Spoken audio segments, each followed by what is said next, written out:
Today we wanted to talk about how to set up your goal to be a successful real estate agent. Now, real estate agents, like everybody else who runs a business, is going to, the more likely you have actionable goals, the more likely you have clearly defined goals, the more likely you are to succeed.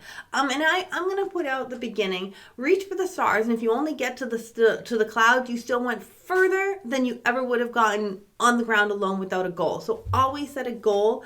We're going to talk a lot about being smart goals today, but I'm okay. If you're okay with your goals being 20 years in the future, it's cool. I say reach for the stars. Do as much as you can, but we should also be realistic in our timelines and be smart about it too. And that's what we're going to talk a lot today. We're going to talk about SMART goals. Exactly.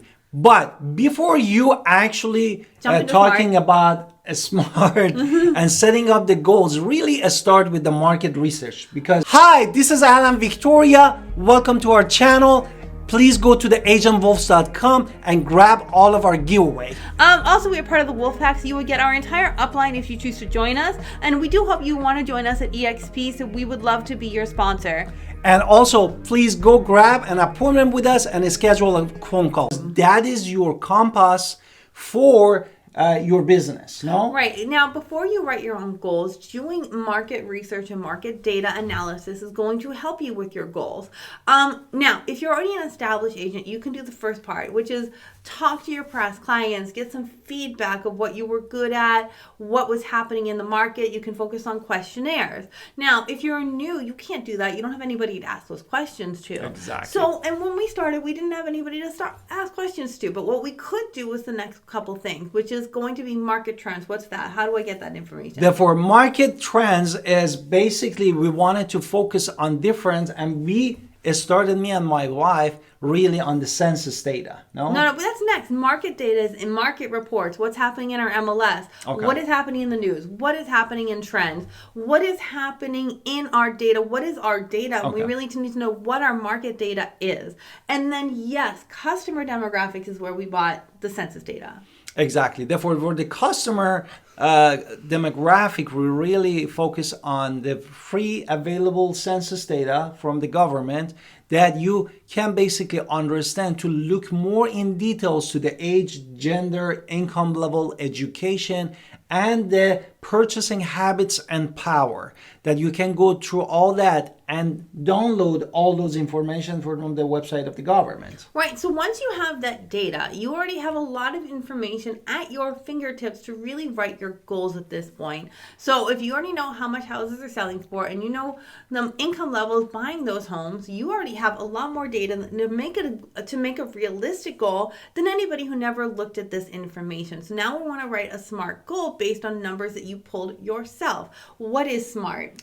Therefore, SMART or SMART really is an abbreviation that we're using for the setting up our goal. And S is a specific, M as a measurable, A as achievable, R as a relevant, and T as a time bound. That is a SMART. Right. So with specific, you want to make sure your goals very specific. You want to sell this many homes at this price point in your market. So this is a very, very specific goal that you have based on yourself. The second thing is going to be, is it measurable?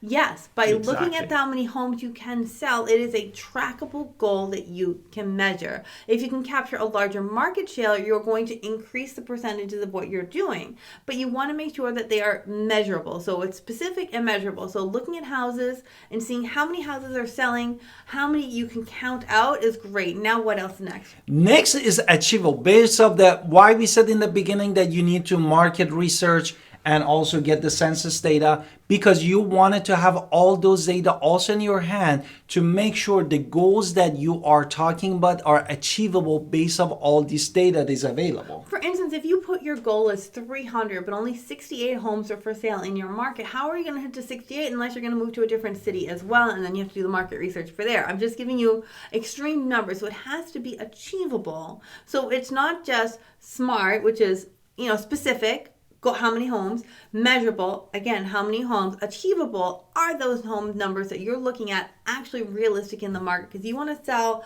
this many homes at this price point. Well, how many homes are in that price point, and how have you pierced that price point as well? The next thing is going to be relevant. No? Therefore, after the 3 that you did, you need to make sure that your goals is relevant to your values and also your long-term objectives that you wanted to pursue to be a successful real estate agent. I honestly had this conversation with somebody at the gym yesterday where they literally said, well, what do you do this? And I said, no, I like to be fair to people. Like, I need to be fair to sellers. I have to be fair to buyers. Everybody should be on even steel and take care of everybody evenly. So I was not going to get into something that doesn't bother my values at all. 0% chance. So you have to know who you are and know your values and know if what you're doing is relevant. Because if I'm going to say I'm going to sell $20 million homes, I don't live in LA. They are not $1 million homes in this area. That's unrealistic.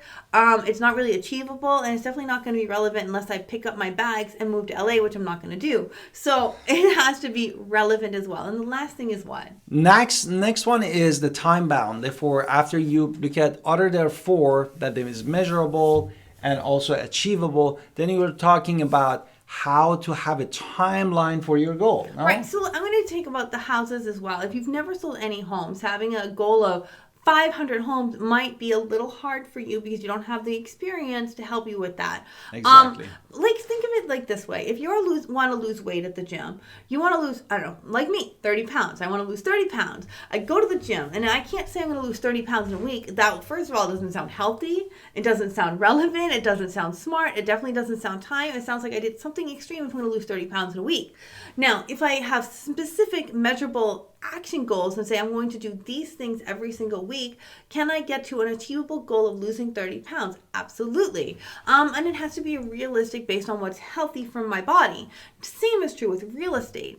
If I want to sell 50 homes in the area at $300,000, I can do that. And make sure I can do this within this time frame, because this many homes are actually for sale in the area at this price point, and having a time bound goal that's realistic based on data and what's healthy, not just some extreme get rich quick scheme that's going to ultimately hurt me. Exactly. Now, we wanted to develop really actionable steps and plan.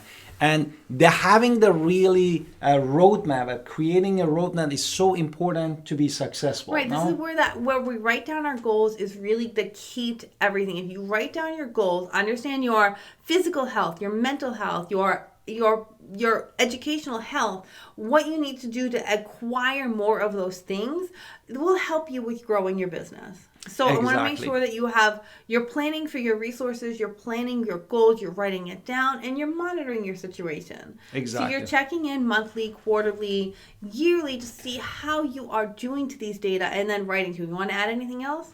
I think you said most of the things, no? Well, I didn't add. I just wanted to add also, that's what I learned recently, also having journaling, daily journaling or weekly journaling is going to help you tremendously with your business. And I want to add quickly, you should always be flexible too, because if something changes, we have to be able to pivot. We have to be able to go with the flow always. So if something new hits the market, all this AI is hitting, what are we going to do in the market that changes things? We want to make sure that we're changing our goals based on what's happening and learning from our mistakes, and not beating ourselves up over mistakes. We're learning from our mistakes.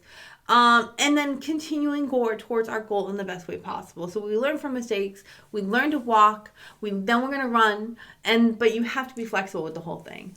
And don't forget to go on our website, agentwolf.com, grab an appointment with Al and Victoria. We love to be your sponsor at eXp Realty, part of the Agent Wolf, and watch this video too. We love to connect with you.